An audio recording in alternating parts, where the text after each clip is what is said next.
कभी कभी इंसान अपनी जिंदगी में इतना खो जाता है कि उसे सही और गलत का फर्क ही समझ नहीं आता, और फिर कोई एक दुआ उसकी पूरी जिंदगी बदल देती है।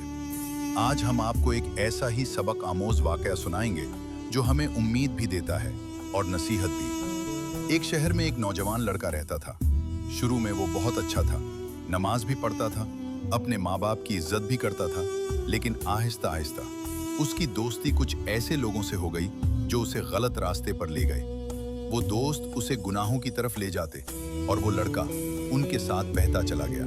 नमाज छोड़ दी, कुरान दूर हो गया और दिल सख्त होता चला गया। इसकी माँ ये सब देख रही थी, उसका दिल टूट रहा था। वो अपने बेटे को समझाती, लेकिन वो नहीं सुनता था। कभी गुस्सा करता, कभी घर से बाहर चला जाता, मगर एक चीज थी जो वो माँ कभी नहीं छोड़ती थी, वो थी दुआ।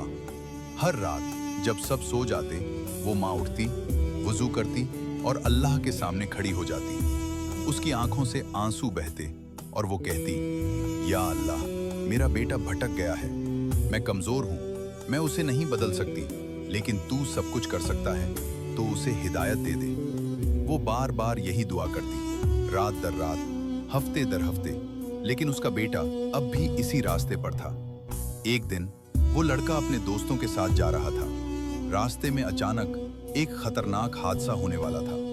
बस चंद लम्हों का फर्क था, मगर अल्लाह ने उसे बचा लिया। वो जमीन पर बैठ गया, उसका दिल जोर जोर से धड़क रहा था। इस लम्हे उसे अपनी माँ याद आई, उसके आंसू, उसकी दुआएं। उसे एहसास हुआ कि वो किस रास्ते पर जा रहा था।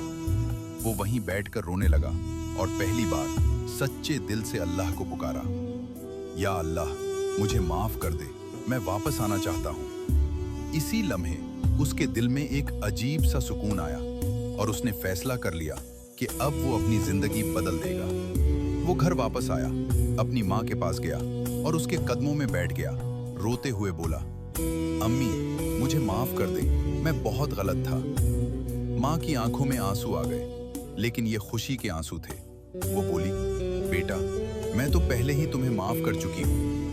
उस दिन के बाद वो लड़का बदल गया।